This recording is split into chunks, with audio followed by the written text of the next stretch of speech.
Hello, আমি অক্ষয়। তোমরা সবাই কেমন আছো? আশা করি সবাই ভালো আছো, আমিও ভালো আছি। আর এখন আমি চলে এসেছি আমাদের নতুন বাড়িতে। তার কারণ হচ্ছে আমি নিয়ে এসেছি আমাদের 3টে খরগোশকে ঘাস খাওয়াতে, কারণ আমাদের ঘর এখনো কমপ্লিট হয়নি।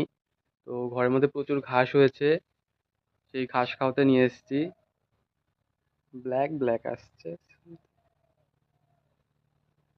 তো চলো দেখাই, ওরা ঘাস খাচ্ছে এখন ওইদিকে। তিন মহারথী 3 দিকে আছে এখন। না, দুজন এক জায়গায়, একজন ওই দিকে। বাস্কেটে করে নিয়ে এসেছিলাম। আর ওরা এখন এখানে এই যে যাচ্ছে, এদিকে জঙ্গল হয়ে আছে। আর কয়েকদিনের অপেক্ষা, তারপর আমাদের এই ঘরটাতে হতে হবে ছাদ।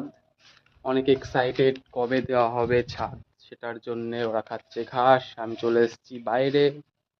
আর কারণ হচ্ছে আমার ভালো লাগছে না ওখানে বসতে। গাইজ, আর একটা ইন্টারেস্টিং জিনিস, বাবা এখানে রেখেছিল পাটকাঠি। তো পাটকাঠির উপরে দেখো কি আছে, চলো দেখাই। এই যে বাবা এখানে আমাদের মানে এই সাইডে যাওয়ার যে রাস্তাটা, মানে গলিটা, ওখানে বা পাটকাঠি রেখে দিয়েছিল, জল হয়ে গেছিল বলে শুকিয়ে গেছে পাটকাঠিগুলো। আর এখানটায় এই দেখো, এখানেতে একটা ঘুঘু পাখি এসে দিয়েছে ডিম, দুটো দুটো ডিম দিয়েছে। তো বাবাকে বলেছে পাটকাঠিগুলো এখন না সরাতে, কারণ ওদের বাসাটা ভেঙে যাবে, ডিমগুলো ভাঙবে।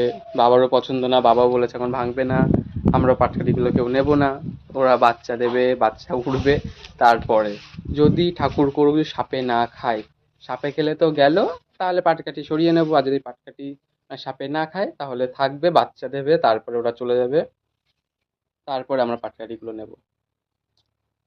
তো যখন থেকে বাসা করছিল তখন থেকে আমি দেখেছিলাম, কিন্তু কিছু বলা হয়নি, কারণ থাক, ওরা ঘর করছে, এখনো তো আমরা আসিনি। আর পাটকাঠিগুলো দরকার পড়বে, তো ওরা চলে যাক, তারপর দেখা যাবে। তো ভিডিওটা কেমন লাগলো সবাই কমেন্টে জানিও। আর প্লিজ আমার চ্যানেলটাকে সাবস্ক্রাইব করে দিও। আমার দেখছি অনেকেই ভিডিও দেখছো কিন্তু কেউ সাবস্ক্রাইব করছো না, তো প্লিজ সাবস্ক্রাইবটা করে দিও।